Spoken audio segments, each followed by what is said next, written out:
Bueno, seguimos. Hoy no voy a presentar a nadie como sucede los domingos, me voy a presentar a mí. Así que vamos a seguir con esto que venimos estudiando hace un tiempo, que tiene que ver con Hechos, el libro de Hechos. Y hoy en particular nos toca Hechos 22, del 17 al 29. Hechos 22, del 17 al 29.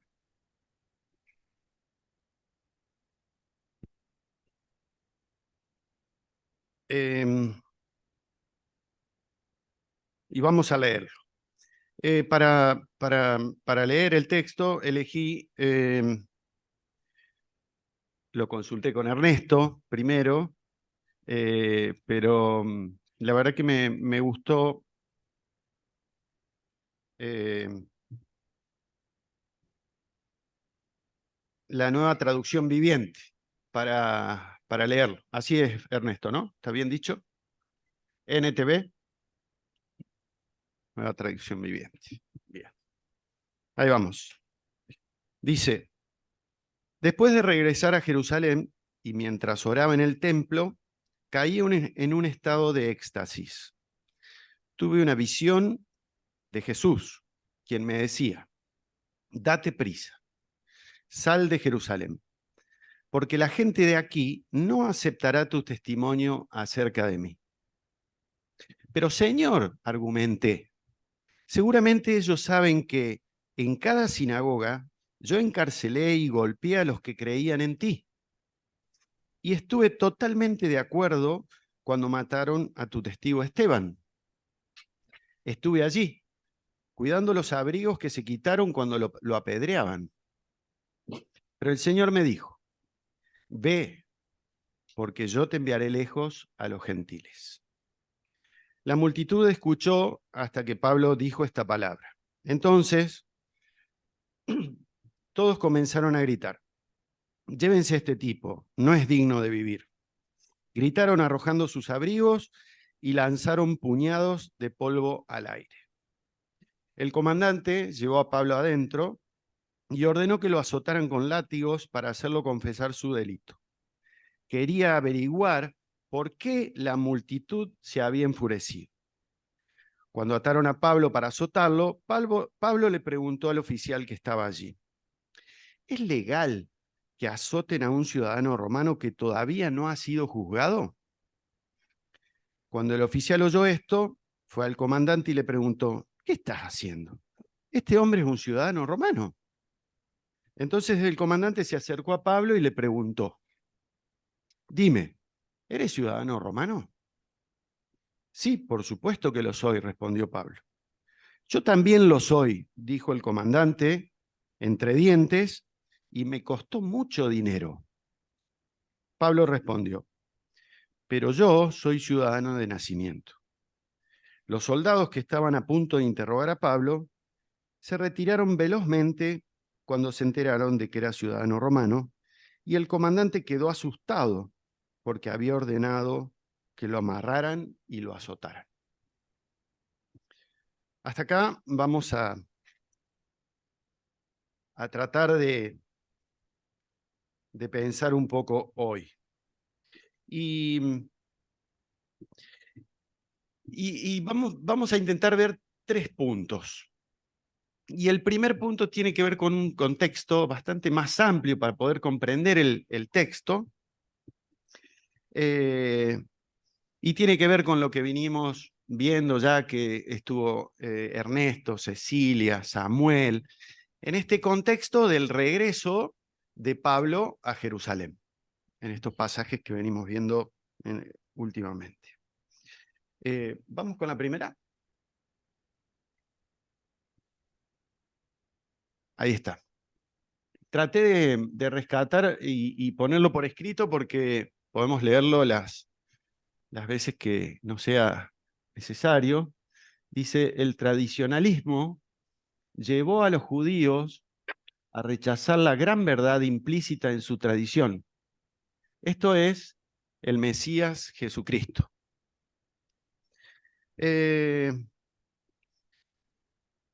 siempre que manifestamos algo de esta manera, entendemos de que no lo hacemos absoluto a esto, porque fíjense, si me quieren seguir, en Hechos 15:5,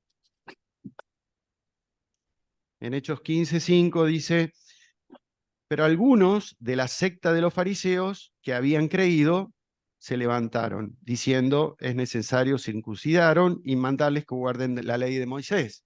O sea que no todos los judíos, algunos de la secta de los fariseos habían creído. Y el capítulo 6, versículo 7, dice: y crecía la palabra del Señor, y el número de los discípulos se multiplicaban grandemente en Jerusalén. También muchos de los sacerdotes obedecían a la fe. O sea que también de este grupo, sacerdotes habían creído en la fe. Entonces, cuando presentamos alguna afirmación o algún comentario como este, nunca lo hacemos de manera absoluta, sino que tiene sus grises, tiene sus matices. Sin embargo, esto lo decimos porque otros muchos se negaron a creer, a aceptarlo. Incluso se dedicaron a perseguir y a matar a aquellos que sí habían creído. Y Pablo era uno de ellos. Este muchacho que hoy estamos analizando y que estamos viendo, él se dedicaba a esto. Era parte de su pasado.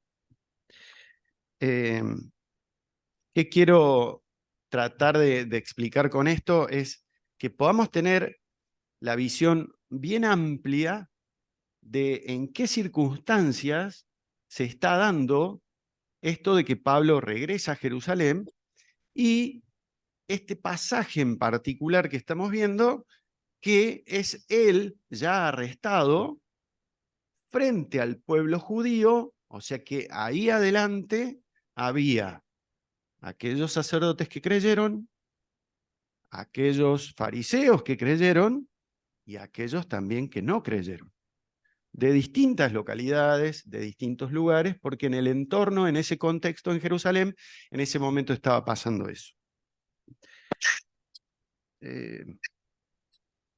Cuando leía esto, se me venían imágenes de la vida de Jesús. No sé si les pasa en esto, en muchas cuestiones de Pablo, se vienen estas imágenes, esto de que algunos decían: saquen este tipo de acá, mátenlo, lo mismo que decían con Jesús, o aquello que lo encadenaron, y también hay otras diferencias a lo que le pasa a Jesús.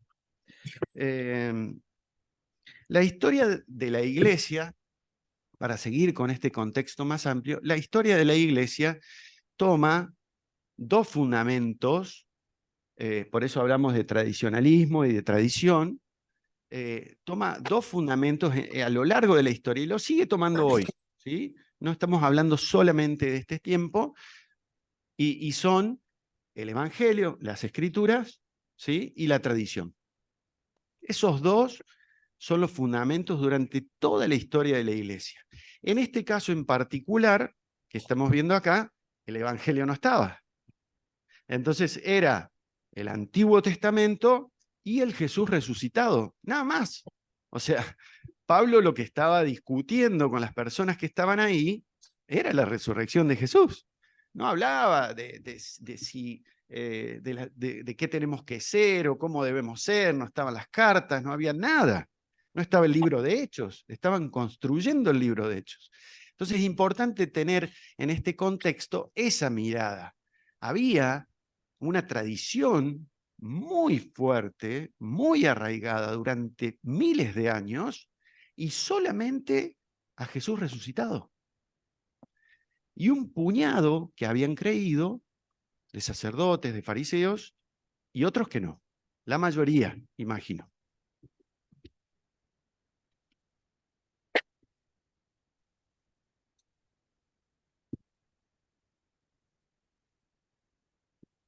también en el transcurso de la historia de la Iglesia, cuando alguien a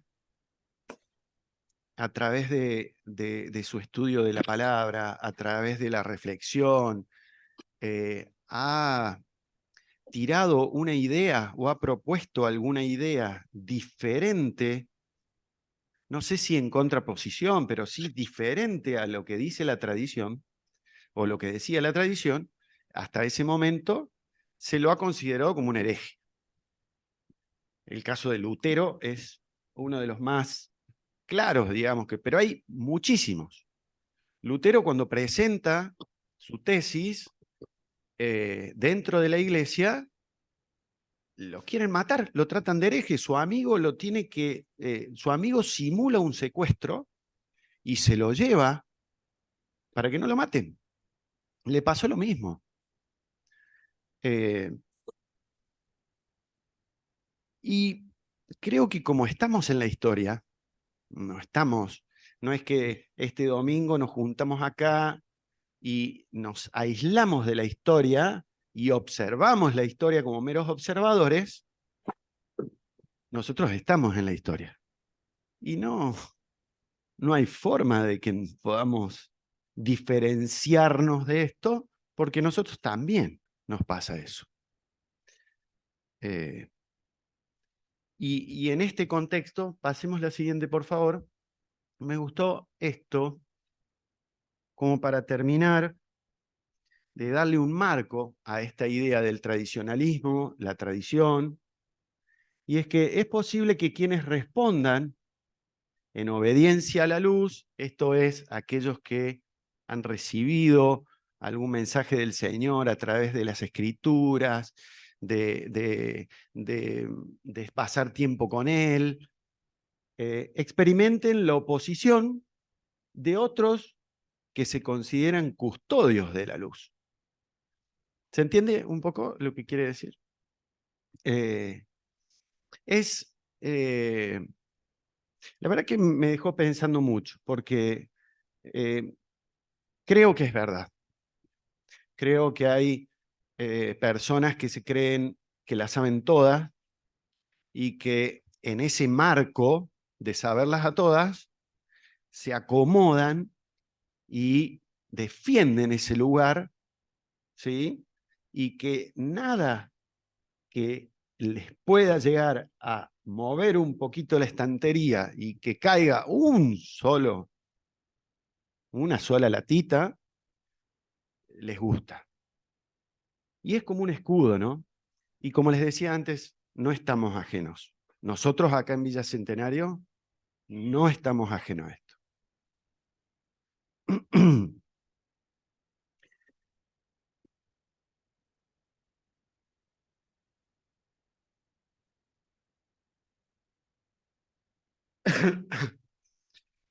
En este contexto que estamos mirando también bien amplio, hay una tensión que se genera en el ambiente. Me acuerdo que Cecilia hablaba de esto.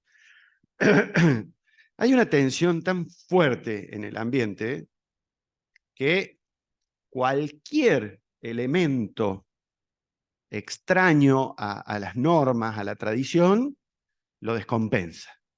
Es una tensión muy fuerte. Entiendo que por la situación, porque a mí particularmente, creo que a todos nos es muy difícil imaginar que de pronto, luego de años desarrollando una creencia, una tradición, una manera, una forma, venga algo que no que lo anule, ¿sí? A esa tradición y a eso que venimos pensando, pero sí que lo cambie, sí que el paradigma comience a ser otro, no el cumplimiento de una ley, sino esto que le decimos la gracia, esto que Dios empieza a mirarnos desde otro punto de vista al que veníamos pensando. Y evidentemente que yo me imagino que si de pronto digo, voy a poner un ejemplo de mi profesión, yo digo, bueno, yo para sostener un edificio tengo que hacerle una estructura. para que se pueda sostener. Y que de pronto la historia venga a decirme, che, no hace falta más hacer la estructura de mi edificio. Y realmente me va a desacomodar, me va a hacer pensar de nuevo todo, me va a tener que hacer como comenzar de nuevo a desandar este camino que ya creía que lo tenía desandado y que ya creía que lo tenía súper claro. Este es el entorno y el contexto en el cual Pablo llega a Jerusalén.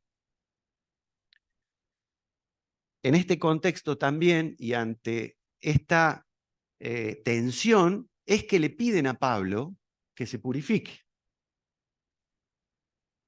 En esta tensión de decir, che, Pablo, nosotros comprendemos y entendemos de que Dios habló con vos y de que tenés otro mensaje, pero andá y cumplí la ley. Hagamos este negociado, hagamos esta cuestión para dejar contentos a unos y dejar contentos a otros y hacer un equilibrio en este contexto de tensión. También el relato de la conversión de Pablo está marcado por esta tensión.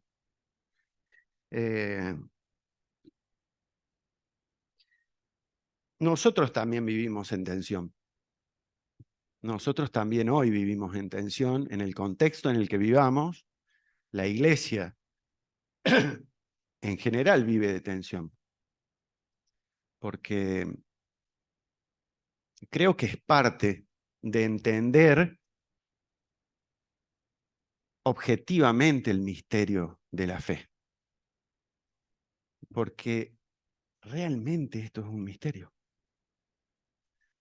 Un misterio tan grande y somos tan insignificantes que sería torpe de nuestra parte no poder encontrar y abrirnos a que el contexto y esta tensión nos haga crecer. Porque es la única manera en que podemos crecer. Si no, podemos acomodarnos y quedarnos estancados ahí, siendo tradicionales, cumpliendo, en definitiva. Pero este misterio, nos exige otra cosa. Nos exige otra cosa. Más o menos, ¿claro el contexto? Bueno, vamos entonces al pasaje. No, está bien. Vamos al 17-21. Bueno, no importa, estamos.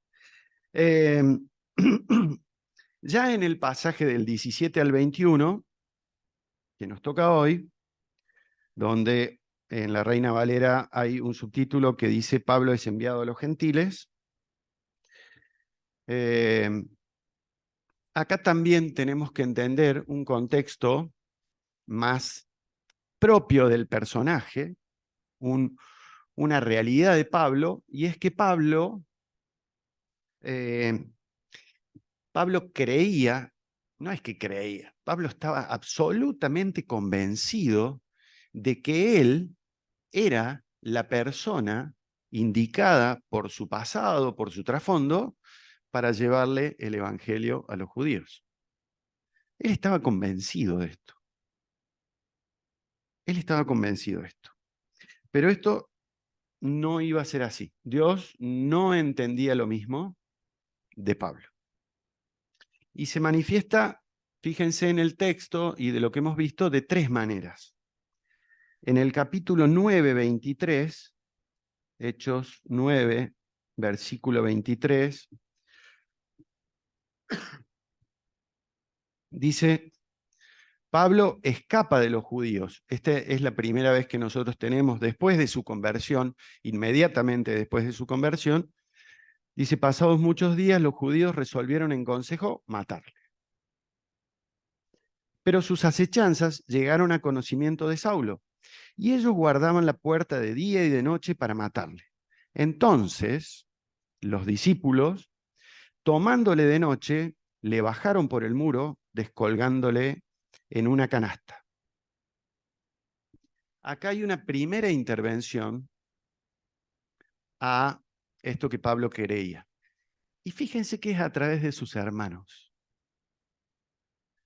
Es a través de la iglesia. Esta es la primera vez que en este contexto más chiquito la iglesia cumple un rol de cuidado. Acá los hermanos eran conscientes, porque Pablo aparentemente no, de que Pablo tenía que irse de este lugar, porque no estaba pasándola bien ahí y corría riesgo de que lo maten. Antes del pasaje del 22, también vimos un montón de personas, Samuel nos contaba, que lo alertaron de que no vaya a Jerusalén. Muchos hermanos le dijeron, no vayas a Jerusalén, porque ahí no vas a lograr nada. Sin embargo, él estaba convencido de que tenía que ir a Jerusalén. Convencido. Y podríamos decir también como tercer punto que es este pasaje que nosotros vemos acá a través de una visión. Ya no eran ni los hermanos del principio, ni los otros que lo acompañaron, sino directamente Dios que se le presenta y le dice, Pablo, acá no tenés que estar. Podríamos afirmar en cierta medida que, y con una visión parcial, porque todavía no sabemos lo que sigue en los capítulos, de que Pablo se equivocó al ir a Jerusalén. Porque realmente lo advirtieron. Sin embargo, hay un trasfondo más interesante que esto, que ahora lo vamos a ver. Fíjense cómo se da esta circunstancia. Hay un diálogo en el versículo 17 al 21. Hay un diálogo, ¿sí? Dios y Pablo. Dios le pide, le dice, date prisa, andate de acá. Le pide, date prisa, andate de acá. Pablo expone. Pablo dice, no, Señor, yo, yo, yo tengo chapa para quedarme acá, porque este es mi pueblo. Esto es lo que yo creo que puedo hacer tranquilamente. Y sin embargo Dios le dice, no, le da una orden. Y le dice, ve directamente, como última instancia. Y para entender esto, tenemos que leer Romanos 9, del 1 al 4. Romanos 9, del 1 al 4. Dice, verdad digo en Cristo, no miento, y mi conciencia me da testimonio en el Espíritu Santo, que tengo gran tristeza y continuo dolor en mi corazón, porque deseara yo mismo ser anatema, separado de Cristo, por amor a mis hermanos, los que son mis parientes, según la carne, habla de los judíos, que son israelitas, de los cuales son la adopción, la gloria, el pacto, la promulgación de la ley, el culto y las promesas.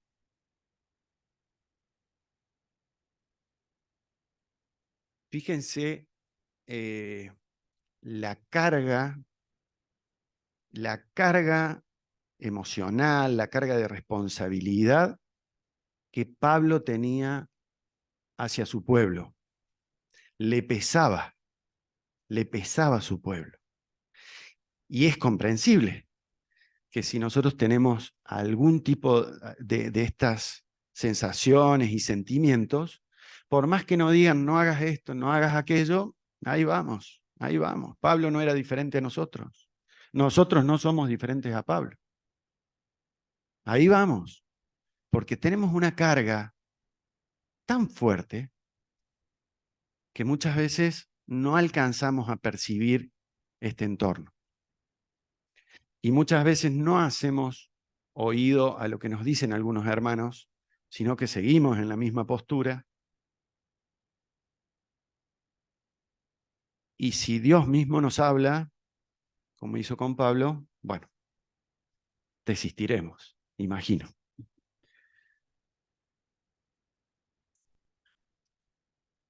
Vamos con la próxima.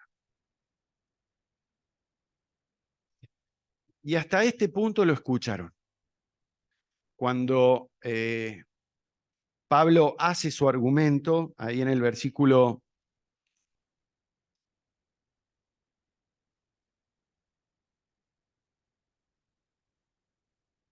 21, cuando él dice, ve, porque yo te enviaré lejos a los gentiles. Y ahí se arma, no puedo decir la palabra, pero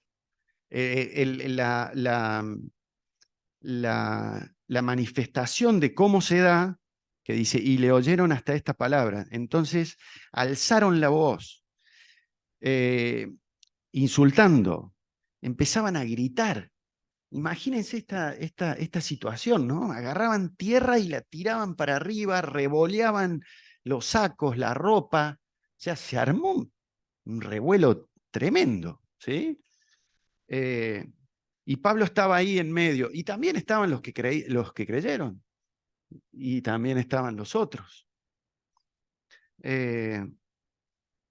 ¿Y por qué se armó este lío? Y se armó este lío porque relacionaron estas palabras que dice Pablo, que los mando a los gentiles, con lo que había pasado hace unos momentos o horas o días, de que Pablo había entrado al templo y había metido unos gentiles y que fue el desencadenante de toda esta historia. Todo esto que vemos, todo esto es desencadenado por eso, porque lo acusaron a Pablo de meter en el templo a gente impura. Eh,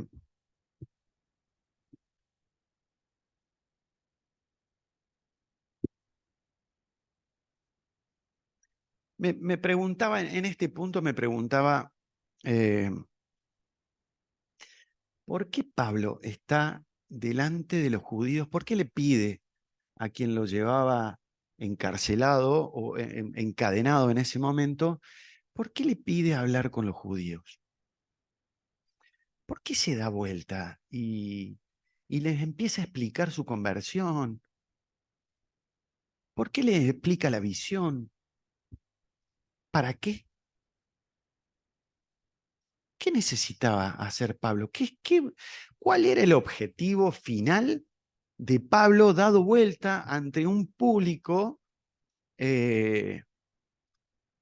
público que solamente guardó silencio porque lo escuchó hablar en su lengua?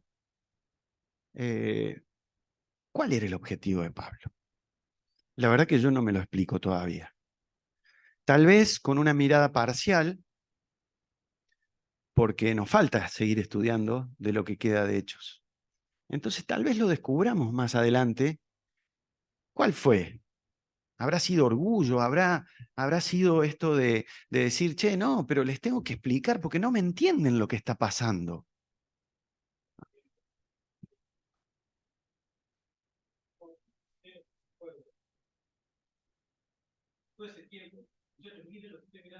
Ujú. ¿Sí? Sí, sí, puede ser, puede ser.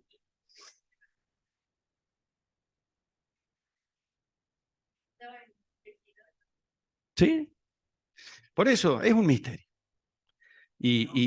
O no, y podemos empezar a pensar cada uno eh, en la libertad que tenemos de qué significaba esto, por qué Pablo se paró ahí.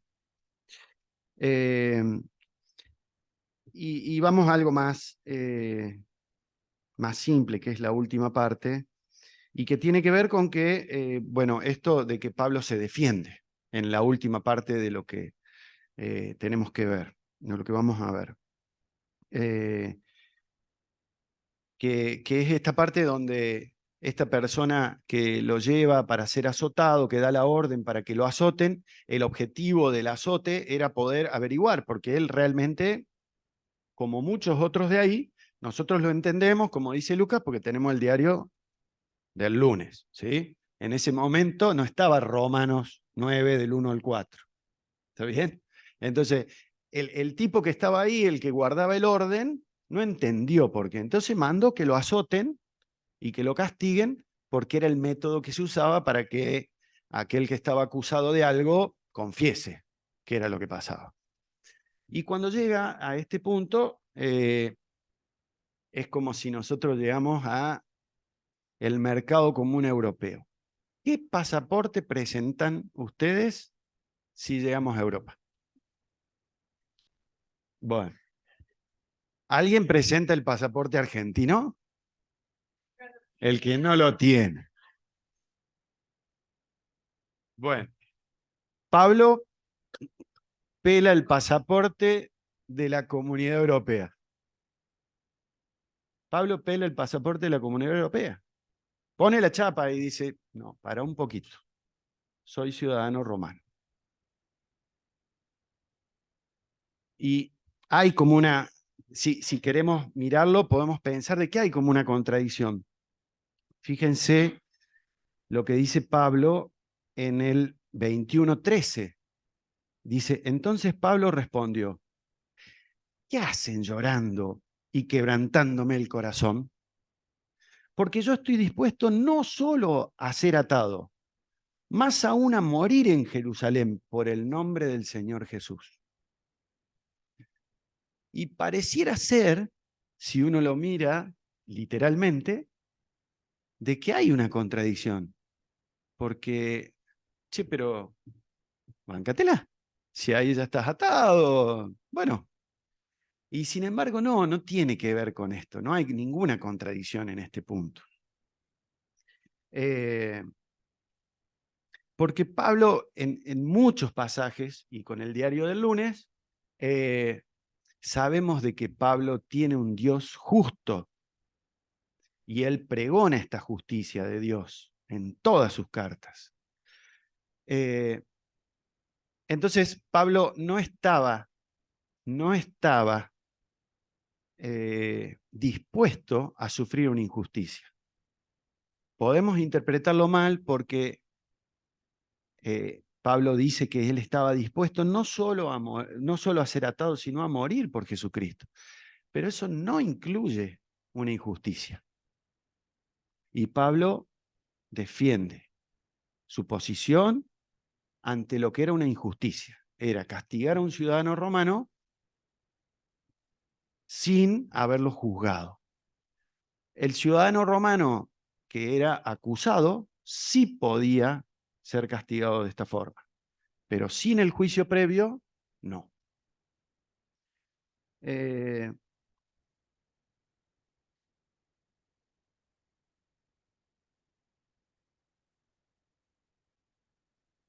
y creo que acá hay un mensaje para nosotros muy importante de Pablo y muy pertinente.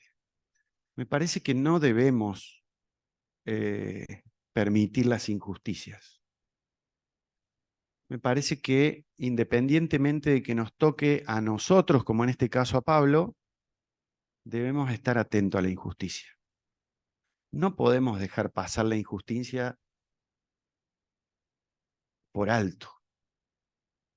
No podemos permitir de que una mujer sea maltratada y quedarnos en silencio. No estoy hablando de las grandes injusticias que por ahí podemos ver en nuestro país, en nuestros gobernantes, sino las que vemos acá, alrededor nuestro,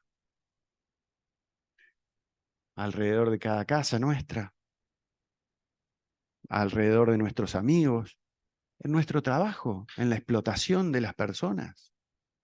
Eso es injusticia. Pablo no se quedó callado ante la injusticia de ser azotado, porque el azote, les puedo asegurar que describen algunos que era terrible. Era como el azotado que le dieron a Jesús, eran látigos de cuero que en la punta solían tener pedazos de huesos afilados o metales. Dejaban marcas, hasta incluso podían matar.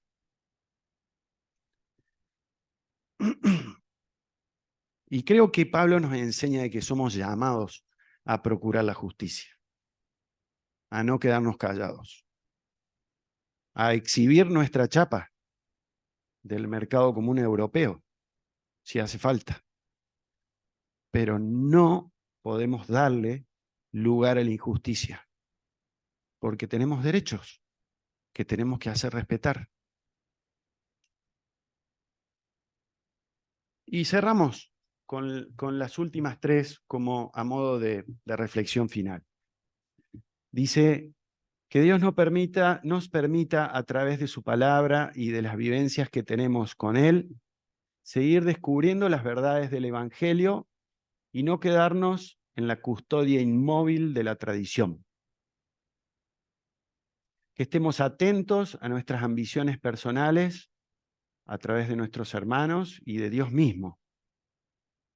Y que procuremos la justicia sobre el sufrimiento visible e invisible, muchas veces que está a nuestro alrededor. Les agradezco el tiempo, la atención, el silencio. Y este es un acto de justicia. Si no es el mayor acto de justicia al cual podamos hacer referencia, el pan y el vino. Cada uno de nosotros sabe lo que significa esto para nosotros y para el resto. Así que en la medida de nuestra capacidad de hoy, que podamos disfrutarlo, que podamos apreciarlo y que podamos compartirlo. Gracias.